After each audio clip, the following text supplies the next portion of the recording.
Hello, my name is Rick Houston, and welcome to the Scene Vault Podcast, your source for all things NASCAR history. Presented by Las Vegas Motor Speedway, America's racing showplace. But I got to say, the hardest thing was telling Robert and Ernie that I was leaving. You could put a monkey working with Dale Earnhardt. He could at least win one freaking race. We won the Daytona 500. Hell, we went to Rockingham, had to use a provisional to start the race. And it didn't get any better. If I do look back on my career, I almost wished I'd have just rode it out at Robert Yates Racing. The day NASCAR and all of us associated in any way with NASCAR forget its past, that's the day we don't have any future. Well, speaking of Richard Childress Racing and Dale Earnhardt, Kelly Earnhardt has brokered a lot of deals for Dale Jr., but she helped put you in that car. Well, kind of, sort of. We were, I had accomplished what I wanted to accomplish with Ernie. We got him back to victory lane. Mm-hmm. We won Loudon in July of '96 and came back about a month later and won September Richmond race. And I never will forget walking into the media center at Loudon and going, "Ladies and gentlemen of the press, mission complete." He's back and he's won a race. And a lot of this was self-inflicted. As I'm the world's worst, even today, I won't say no. If I can connect the dots to make something work, I will work to make it work. Whether it's something to do with my job, something not to do with my job, I just don't like telling people no. I don't want to be told no, and I work hard not to tell people no. Sometimes, if it's even to my own destruction. And when we finally decided to do this second deal, Robert kind of shoved the thing on my shoulders. He says, "Now you're still, the 28's your baby, but I need you to put this second deal together. I want you to kind of be," there really wasn't competition director title, but he said, "I kind of want you to be the team manager." Okay, I can do that. And Robert took great care of me monetarily my whole time I was with him. So, I got everybody hired for the 88 car, and got Todd Parrott hired and all of the guys, and started getting tractor and trailers ordered and cars ordered and all the things. And we were having to kind of expedite this now because now Ernie's going to run 2 or 3 races before the 95 season's over. But I think because of everything that I had been through mentally, 93, 94, 95, 96, throw in 92, basically my whole time at Robert Yates Racing, nobody's fault, but just what the cards that we and I were dealt.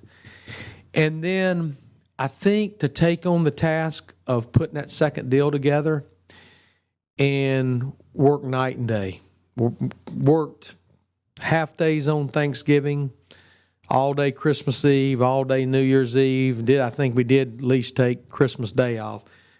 I just getting wore out, just mentally and physically wore out.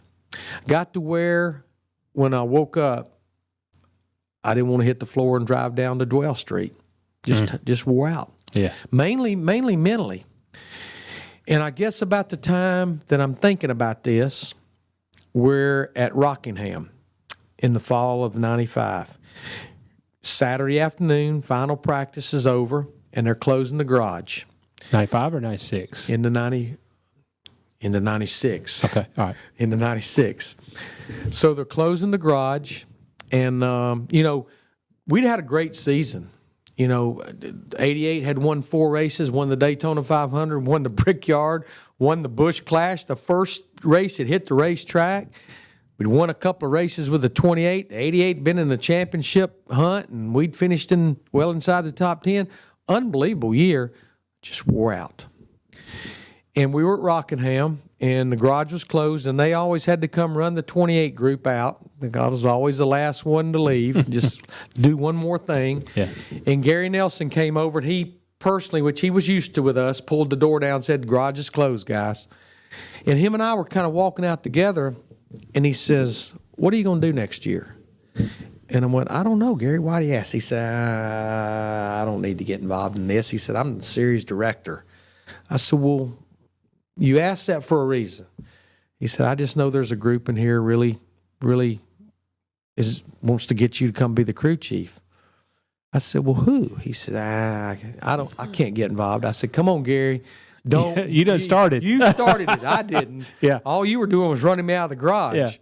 He said, I know that three bunch has really interested you because Andy had left the end of 95, and David Smith and Bobby Hutchins kind of had tag teamed at 96, and they'd won a couple of races, but I think they knew that was short term. And so anyhow, I didn't think much about it, and I went back to the motorhome. That was our first year that Linda and I had a motorhome, and I said, man, I had the weirdest conversation with Gary Nelson. She says, well, what do you think? I said, I don't know. I have no idea. So nothing else was said. So the following week was the World Series. And Linda, my wife, for our anniversary, which our anniversary is October 29th, she had gotten us 2 tickets to a World Series game down in Atlanta. Oh, wow. I was a huge Braves Cool. fan. Yeah. So I don't know how she got them, where she got them, whatever. But so we go and we're kind of in left field, out in the outfield. And we go to sit down, and there's 2 seats beside us over here. And, you know, finally 2 people walk up, and it's Kelly Earnhardt and her friend.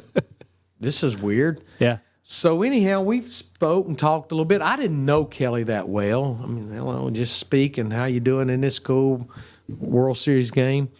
Well, I look over there about halfway through the game, and now we are into the era where people are starting to get cell phones. And I'm looking over there, and she's on her cell phone. And I thought to myself, who the hell comes to a World Series game and talks on her cell phone? Everybody. So we're in the middle of an inning, and she taps me on the shoulder, and she says, I said, I want you at a World Series game. Talk to me. Hey, Earnhardt, you going to do this damn deal or not? It's like, what deal? I don't know what deal you're talking about. And I'm at a World Series game. So anyhow, they did reach out to me the following week, and I met with Richard in Atlanta, went out to his motorhome on Saturday, kind of during whether it was the ARCA, Xfinity, I don't know what was running back then. And we talked, and, you know, we didn't get too serious. And then the following week is when we went to Japan. And I felt like a wrestling tag team. It was almost embarrassed because all the teams are kind of on the same flight going over from, I think we were flying from Atlanta to Tokyo. Yeah. And Linda and I are up in business class, and here comes 1 3 member after the other. And they sit down. Linda had wandered back mixing and mingling, and they kept sitting one at a time. You think you're going to do this deal? It's like, guys, there's Robert Yates right over there. No, stop. And so, you know, and Earnhardt wore me out in Japan the whole time we were over there. And finally, Richard got in touch with me when we got back from Japan. And I met him over at his condo at Charlotte Motor Speedway the day after Thanksgiving on Friday. I never went to Welcome, North Carolina. I had already taken the job and done before I ever went to Welcome. But I got to say, the hardest thing was telling Robert and Ernie that I was leaving. They didn't accept it very well at all. I didn't expect them to. My feelings probably would have been hurt had they been delighted about it. But it was definitely a tough decision, but it's one I needed to do. Not because of it being Dale and the 3-car, I just needed a fresh start without everything that had happened over the last 4 or 5 years. You go to the 1997 Daytona 500. Dale's tried, never won the thing. So you've got a lot on your mind. It's your first race as his crew chief. And race morning, you have to deal with a couple of wayward crew members. Yeah, I mean, I kind of always, as a crew chief, tried to walk that tightrope of being cordial and treating the guys like I wanted to be treated, but also make sure I kept separation where I did my job. Because I knew ultimately that no matter who screwed up or what happened or what went wrong, that I was the guy responsible. That my office was the one next to the end of the hall. Yeah, the owner was at the end of the hall. Mine was the one next to him. And we had a lot of meetings before going to Daytona, and I kind of laid out my expectations to the road crew and to the pit crew. I said, I'm not the guy that's going to go beating on everybody's hotel room to see if you're in, but I said, I'm just asking you to be smart. And I said, this is our first race as a team like we are, and we know how well our driver runs there. We've had some good testing during the off season. Let's don't let a good time one night stand in the way of that. And Richard was always adamant about flying the pit crew in the day before, just from a standpoint, he wanted to make sure we didn't have any glitches in air travel or whatever. And so some of the pit crew was already there because they worked on the car, but they flew down Thursday for the duel, flew back after the duel. We'd won the duel. And then they flew back Saturday afternoon. And so they don't even really come to the track on Saturday. So Sunday morning, I don't know, the garage opened about 6 o'clock, and we're uncovering the car, and, the guys are starting to go through the race checklist, what we hadn't gotten done the day before, and the pit crew's there. And I just kind of kept looking around.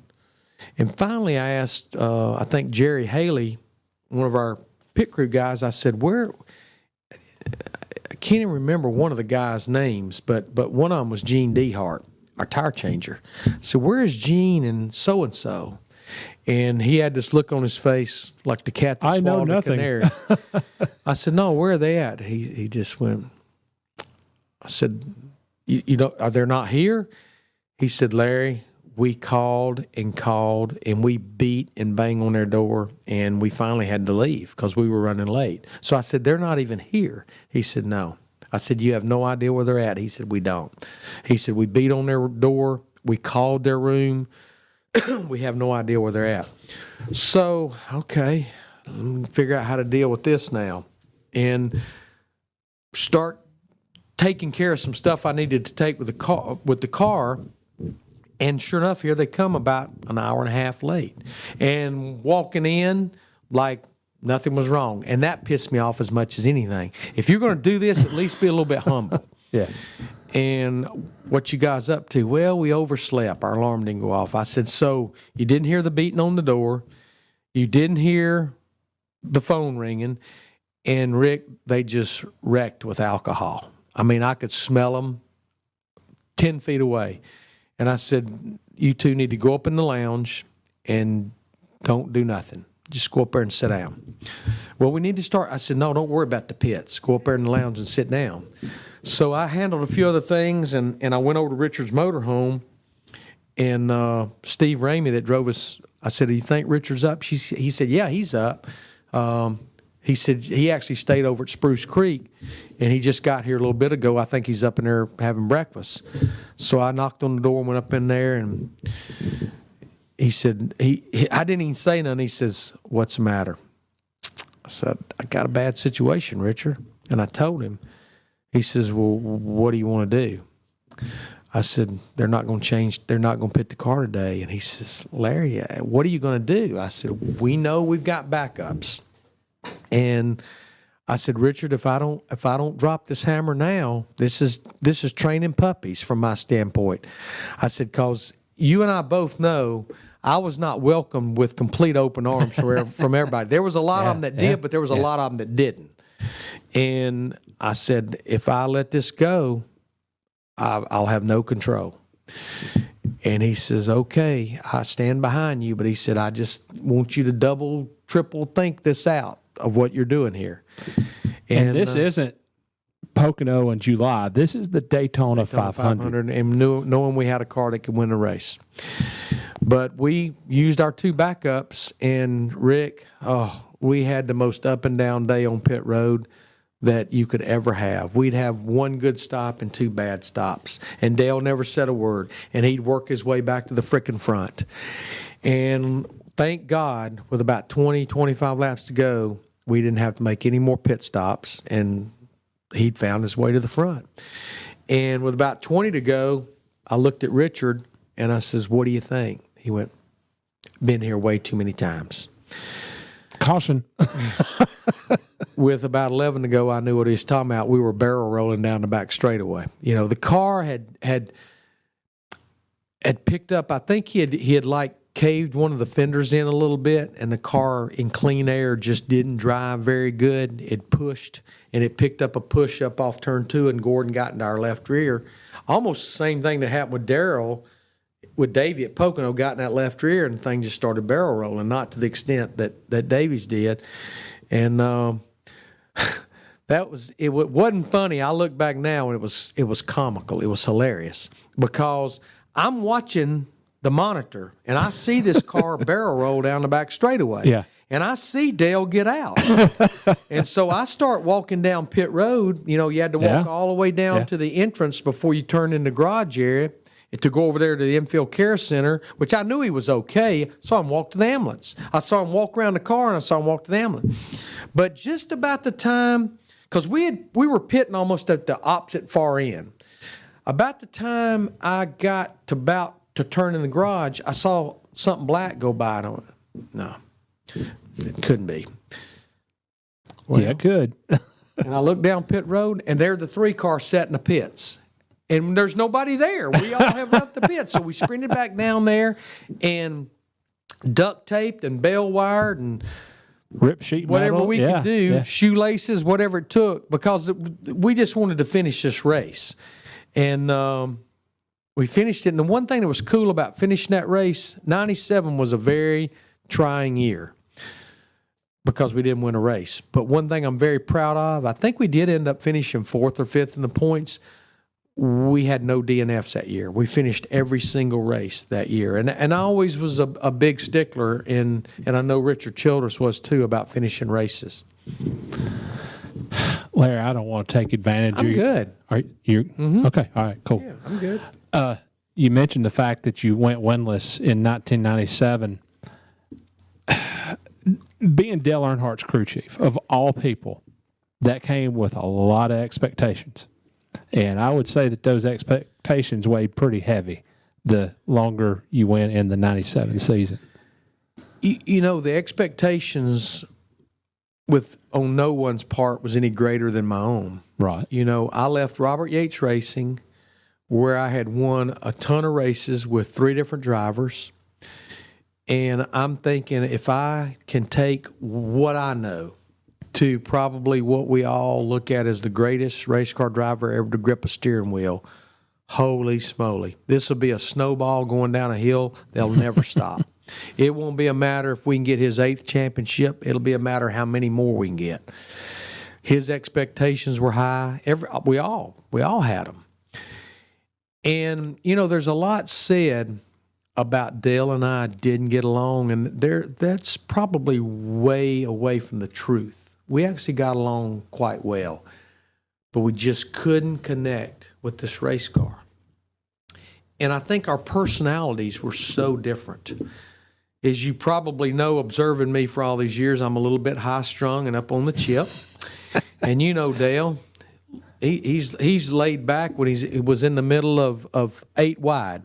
You know, and that probably those 2 personalities were probably not working in our favor. But yeah, 97, outside of all the ancillary things that I had to endure throughout my years as a crew chief, with Davey getting killed and Ernie getting hurt, and toughest year I've ever had in my life. 1997? Yes. No kidding. Just, wow. I go to the 3 car and we go winless. We go winless. How in the world you could put a monkey working with Dale Earnhardt and he could at least win one freaking race, and we can't even win a race. But, and it got tough. I'm telling you, it got tough because I was starting to get accusations from fans about sabotaging Dale's career. I got accusations about Ford sending me over there to sabotage Chevrolet. You have no idea. I mean, I didn't dare leave that racetrack with a uniform top on. I left there in generic clothes. The irony is, And this was before social media. oh yeah, this was just mail coming. And, Yeah. The irony, by the end of '97, I thought I was going to have to hire a full-time bodyguard. Isn't it amazing? Seriously. Isn't it amazing? February 17th, it was, I think. You're a rock star. I could have run for president and got votes. I could have absolutely got votes for the Republican nomination.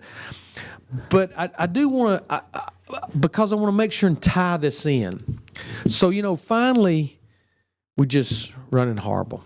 Just horrible. We won the Daytona 500. Hell, we went to Rockingham, had to use a provisional to start the race. And it didn't get any better. I think we did go to Talladega and finish second, but it's Talladega. You're supposed to run good there with Dale. And finally, we were a dumpster fire. The 31 was a dumpster fire. And I think, there was probably the straw that broke the camel's back. Again, I was not intimidated by Dale. I respected him, but I was not intimidated by him. We go to Richmond, the spring race, and we qualified probably somewhere around 35th or 36th out of the 40-something cars that's there. And I walk up in the hauler, this, again, 98, and after qualifying, Dale, what'd it do? Oh, I don't know, just wasn't comfortable. And I slammed that door, and he had his little TV going, and I punched the off button. I said, look, I came here to help you win races. Yeah, I came here to win races, but I came here to help you. You've got to decide what you want to do with your career, and I'll figure out whether I want to ride along anymore or not. I cannot do this. Anyhow, I walked out of that lounge, and I said, well, I probably shouldn't have said that, but you know what? I meant it.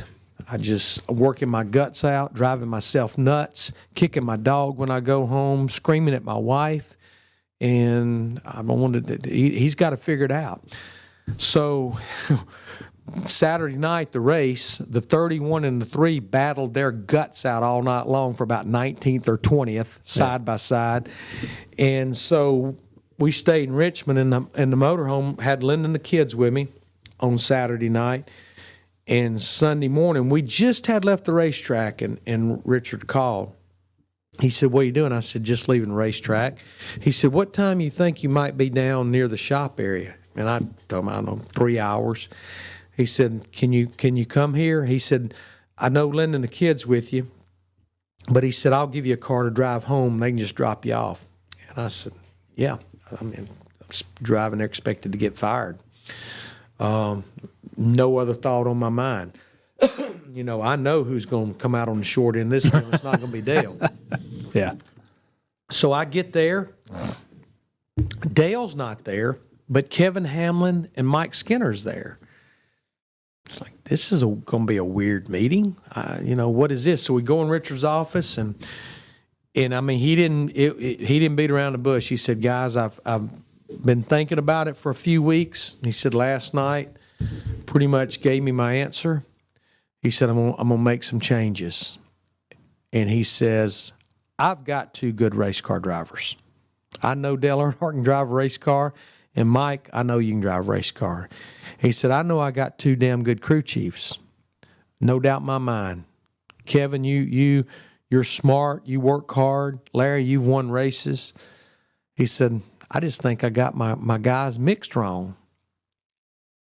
And it's funny because I had worked with Mike at some tests before, and we did really seem to click. I probably talked to Mike Skinner more about our race car than I did Dale, when I was with the 3 car. Yeah.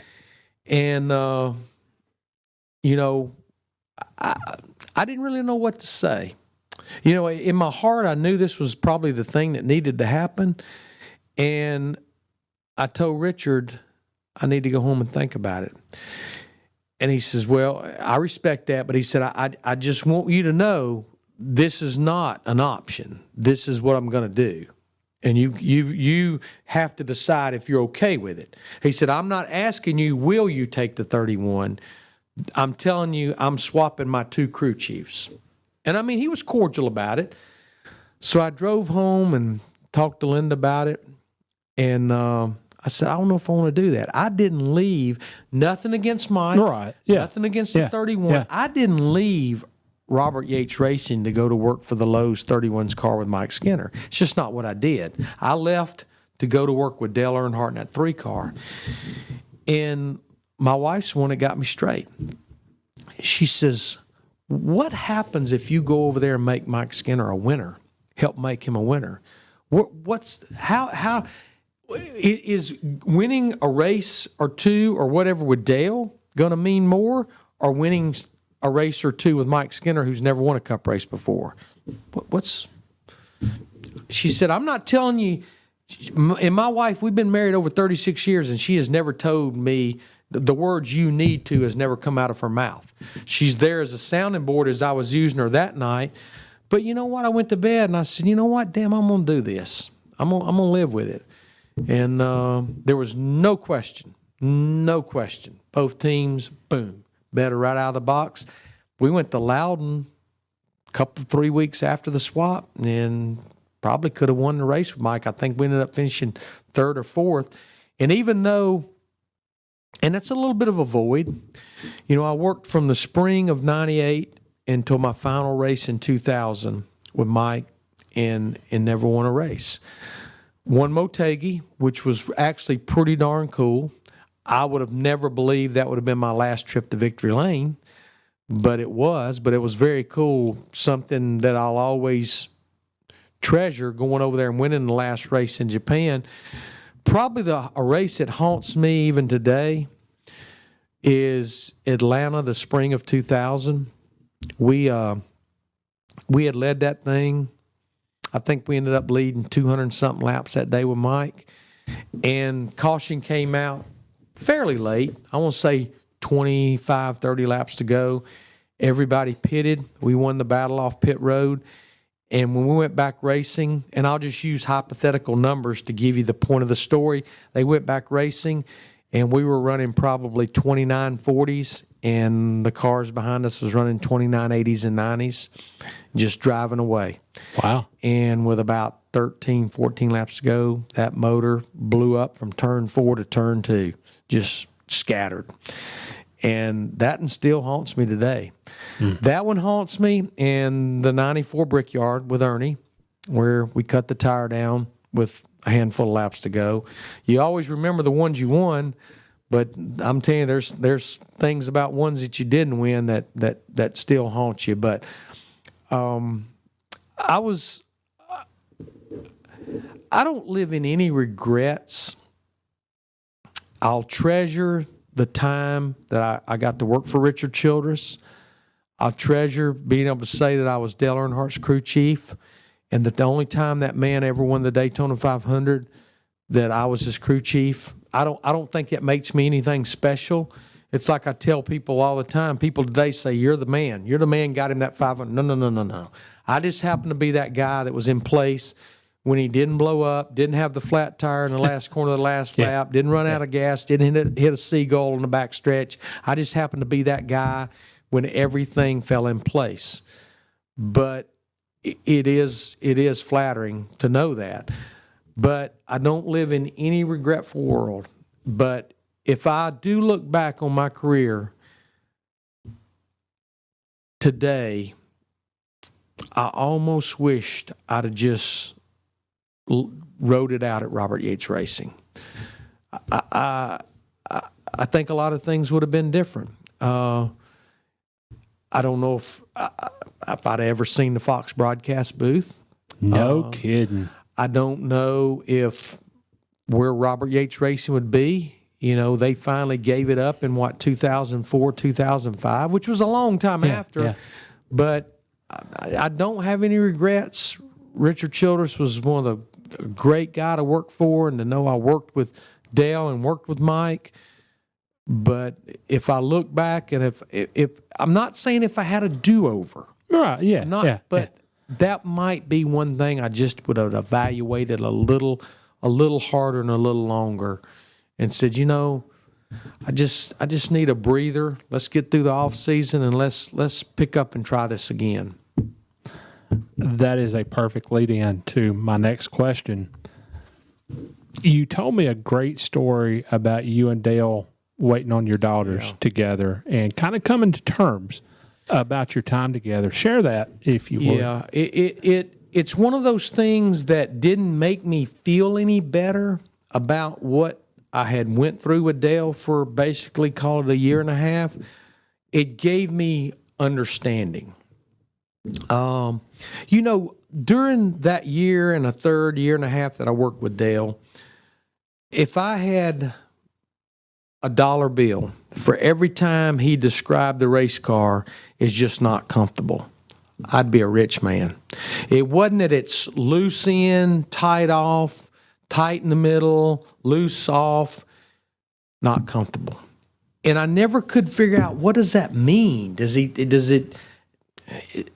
What does not comfortable mean? And I would just throw stuff at it, like throwing darts. Yeah, okay, let's try this. Well, maybe he means this. Let's throw this. And that's one reason we couldn't get anywhere. We couldn't get any better. It's not comfortable. Okay, well, let's try a set of shocks. See if that makes it more comfortable. So again, always puzzled by that.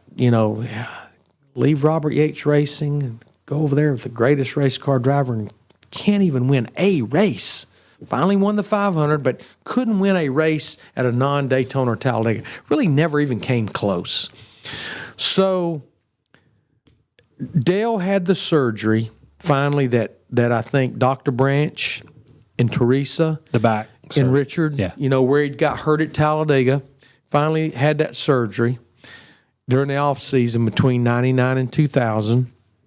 And he actually came out of the box pretty good in 2000. I could see it in his eyes. I could see it in the way he drove the race car, even though I was with the 31. This guy's on the money this year. His team can win this championship. And it was May Charlotte week in 2000.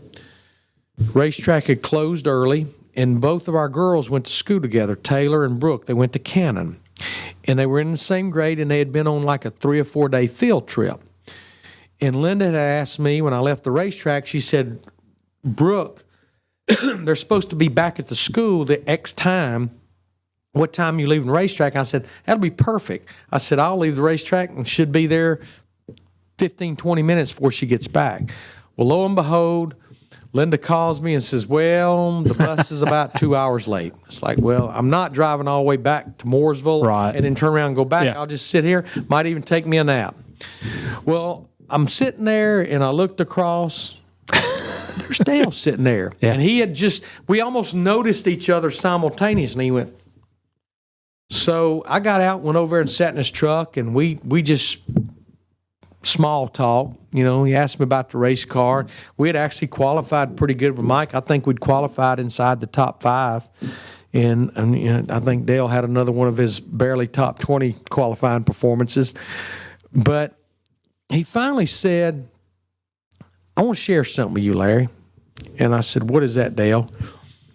He said, you and I never had a good opportunity with each other. And I said, what do you mean by that? He said, you know how many times you just would absolutely just walk off from me because I couldn't tell you what the race car was doing, and I'd use the word, it's just not comfortable. He said, I was not lying. I was not comfortable. I couldn't feel my race car. I hurt. I ached. And he said, I never believed it until I just had this surgery back during the off season. And he said, you and I never got the right chance together. And he says, I hate it. And I said, I hate it too, Dale. I said, because when I came to you, my expectations were out the roof. I said, I didn't expect to go win every race, but I expected to be a contender week in and week out and get you that 8th championship, or try to help get you that 8th championship. And I said, we just never worked. He said, well, you just never had a chance. And, I look back and I look at that 97 Southern 500 where he passed out under the pace laps. And there were just so many things that was telling me something's not right here. Just the guy that's won all these races and 7 championships can't even tell you what his race car's doing. passing out on the pace laps at Darlington. Knew it wasn't right, but you did the best you could. But I got out of that truck when the girls finally got back. It didn't make me feel any better, but at least I get it a little bit now. I mean, that didn't make me where I didn't do anything wrong that year and a half. It was all on Dale's shoulders. Yeah. That'd be very unfair. But it made me understand why he couldn't tell me what his race car was doing and why he always used the phrase, it just wasn't comfortable. Wow. RC got pretty peeved when you told him that you were going to go do TV. And that conversation was about 20 years ago. You've been doing TV full time for 19 years. I have, yeah. Do you miss getting your hands dirty in the garage? People ask me that all the time, and absolutely. Yeah. You don't do something for 20 years, 18 years as a crew chief, and no matter after 1 year, 5 years, or 20 years, not miss it. The good thing is for a number of years, right here in this shop we're sitting at, being able to work with Brandon and his little racing career, I think that helped fill a little bit of the competition void along the way.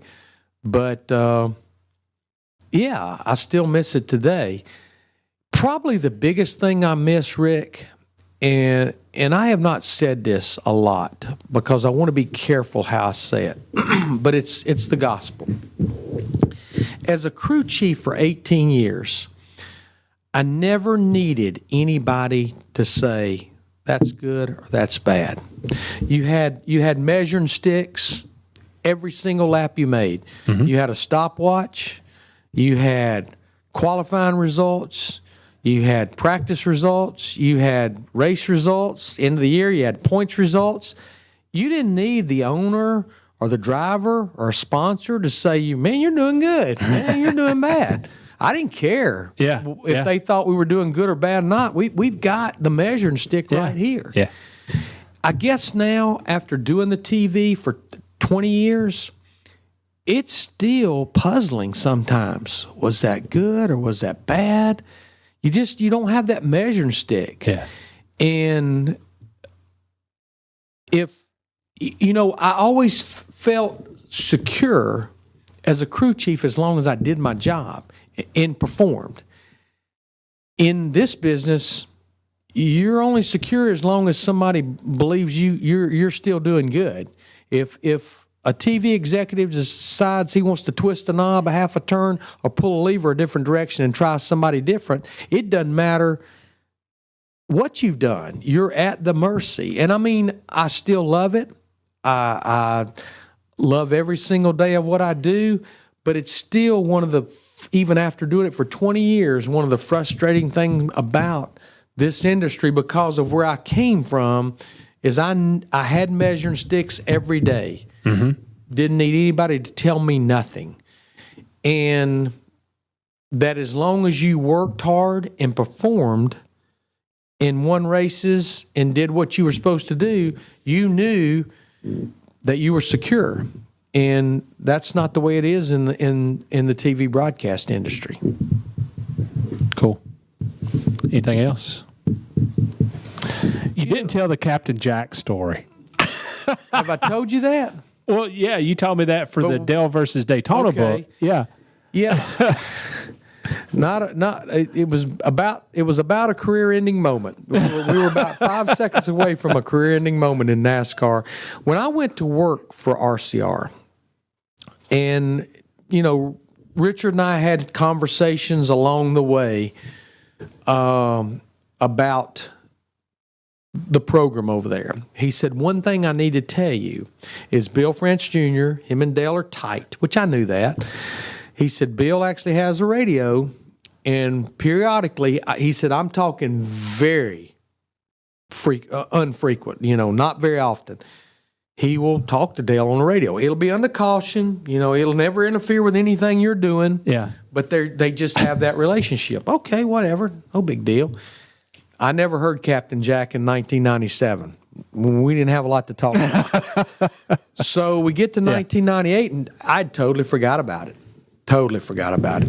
And we get to 1998, and we're late in that 500, and that caution had come out, and I made the call for 2 tires, as almost everybody else did, with 20, 25 to go.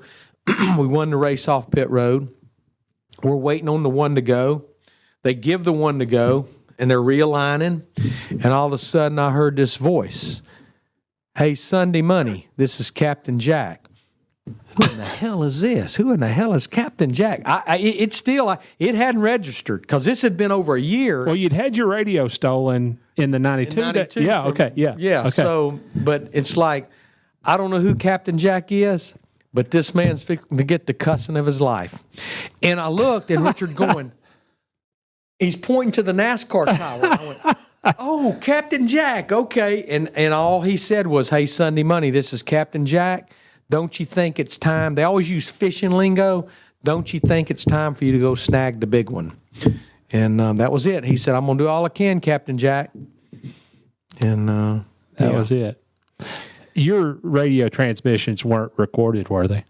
I hope not. I hope not. At least for that race. At least for that race. I hope not. Wow. You know, I talked about the tough decision, Rick, to leave Kenny Bernstein and go to Roberts. I talked about the tough decision, very tough decision, to leave Robert and go to RCR. They were watershed moments in my crew chief career, obviously. But I never had quite been faced with a fork in the road to make the decision to go do the broadcast work. You know, from 1995 through 2000, I did some broadcast work for what was then TNN, TNT, off weekends. Again, we had a few more back then. I'd go do a truck race, or I'd go do an Xfinity Series race. There were even some weekends, it was through Patty Wheeler's company, World Sports, that my deal with them was if they came to me about an hour and a half before the race on Saturday and I felt comfortable walking away and going and doing pit road or even doing the booth, that I would do it. But if they came to me and I said, look, we're not running well, I'm not doing it, that was our agreement. So I did maybe from 95 through 2000, even went to Homestead and did a couple of races for CBS. They had Xfinity in Homestead and in trucks in Vegas, and they didn't have enough announcers. I'd do 8 or 10 a year. I enjoyed it. You made a little bit of money. I never saw myself doing it as a living. I mean, I figured the day that they put me 6 feet under, I'd be going 4 tires next stop. I just never visualized it. It never was a thought. I didn't know how long I would keep doing it part-time. But, you know, they signed the new TV contract actually the week of Homestead of 1999. Mm-hmm. And because when we got to Homestead is when we heard the announcement, you know, that NBC and Turner had bought the second half. Fox was going to do the first half, starting in 2001. So we go run the race, and we go, you know, to New York for the banquet and come back. And mid-December, wasn't quite the holidays. And I was in the body shop working with our guy on one of our Daytona cars, covered in Bondo dust from head to toe. And they paged me to the phone, and right outside the body shop was a phone on the wall. I picked it up, and it was an Australian-speaking gentleman. He introduced himself as David Hill, the chairman of Fox Sports. And he says, I know it's early. We're well over a year out. As you probably know, we've signed the TV package for 2001. We've watched some tapes of stuff you've done. As you may or may not already even know, we've already hired Darrell Waltrip as our driver analyst. We have no idea who our play-by-play guy is going to be, but we would at least like to have some conversations with you about maybe our crew chief analyst. I didn't even know what to say. I didn't know whether to say, yeah, no, okay, maybe. He said, I realize I've probably just dropped a bomb on you, but he said, you know, let's talk after the holidays. So I talked to Linda about it, and, you know, I have no idea. And my biggest problem, I just had signed a 3-year deal with RCR, that the first year was 2000, so I still had 2 more years. And I'd been a little aggressive with Richard. I said, look, you've stuck me with this cat named Mike Skinner. You're going to damn pay me some money. Yeah. So as the spring came on, Fox started calling a little bit more. And finally they said, look, we got an idea. During the Xfinity Series race, we're going to set up a little makeshift booth and do 100 laps of the Xfinity Series race. He said, we got some other people we're going to look at. We're not just looking at you. He said, but why don't you come do 30 or 40 laps with DW up there? And actually, Mike Joy still was not in the picture. It was Rick Allen that they were using for this audition. So I snuck around and went to the motorhome and changed clothes and went up there and did 30 or 40 laps with Darrell, and it felt, in fact, the irony, well, that's getting a little ahead of myself, so I won't go there yet. But anyhow, it felt good, good chemistry. Darrell and I really never had worked with each other. Obviously, we had some spirited moments as competitors. You hadn't worked with each other. Yeah. Against each other, maybe. That happens, and then Fox calls me, and they kind of make me an offer. And the good news is it was really pretty much the same money that I was making as a crew chief, which only at the end of the day, that's good. I can slide that aside and not let that be an element that they're offering me 2 times what I'm making or 2 times less what I'm making. It's really tit for tat. In fact, if I took it, I was actually going to be leaving a little bit on the table, because no longer was I going to get a courtesy car to drive. No longer was I going to get a bonus for winning a race or sitting on a pole. So there was a little bit that I would be leaving to do this deal. The good news also is they were only offered me a 2-year deal, 2 years with a 2-year option. Fox. So Fox was. Okay. So I'm thinking, okay, if I go and do this deal and they don't like me or I don't like them, I can come back and do this. And the month of June, finally, July comes and Fox is getting a little bit. They had made the decision they wanted to make me the offer, that I was their number 1 choice, but they needed an answer. And I kept putting them off. And the hours that my wife and I spent at our kitchen table hashing this over is endless. No telling. And so anyhow, I finally made a decision I wanted to do it. But I knew how I had this little bit of a hurdle called a contract with RCR. Yeah. So late August, we had the off week before Indy, and I really wanted to get this resolved before Indy. So I called Sandra, his personal assistant. I said, where's Richard? She said, Larry, he's in Montana this week. I said, when's he coming back? She said, he'll be back over the weekend, for Indy next week. I said, well, look, make a big note on your desk about Larry Mack as early as possible next week. I need to meet with Richard. So sure enough, he gets back, and she paged me on Monday or Tuesday and said, hey, Richard's up here if you want to come up here and chat with him. So I go up there, and Richard's office was a little intimidating. There was no racing hardware in it. It was wild sheep and Bears buffaloes and lions and bears. Tigers. So it's a little intimidating anyhow. So I go in, I sit down, and I didn't go into no small talk. I laid it on the table. And when I finished telling him my spiel, his face got about as red as an apple, and the veins started popping out the side of his neck. And I went, holy crap, what have I done? This man's going to kill me. He finally kind of settled down. He said, no. He says, I'm not happy about this. But he said, Larry, I can tell you're very sincere in why you want to do this. That you've been doing this for 20 years, and you've got young kids, and it maybe will give you more time with your family. I get it. I'm going to live with it. But Mr. McReynolds, you and I have a contract.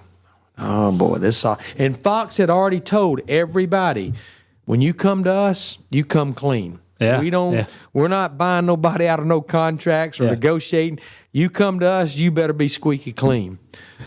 He said, but we have a contract. And I'm thinking, boy, this ought to be good. And in my mind, I'm thinking back to that meeting about 8 months prior where I was kind of cocky and arrogant and said, look, you've put me with Skinner. You're going to pay me this and this and this. And they went with it. I said, well, okay. He said, no, there's other ways of working stuff out. He said, two things. You are in charge of finding your replacement. He said, and what it's going to cost you. And I'm thinking, oh boy, here we go. He said, no. He said, as you know, we leave Thursday to head to Indy. As tradition goes, both race teams, we go out together and have dinner Thursday night when we land. We go to St. Elmo's. He said, here's how we're going to work this deal out. As always, when we go there, RCR will buy the food, you buy the wine, and we'll call this deal even. I couldn't get out of that damn office fast enough. And you know what? Once we got there, he didn't even make me buy the wine. That's just Did he not? That's just the kind of person Richard Childress is.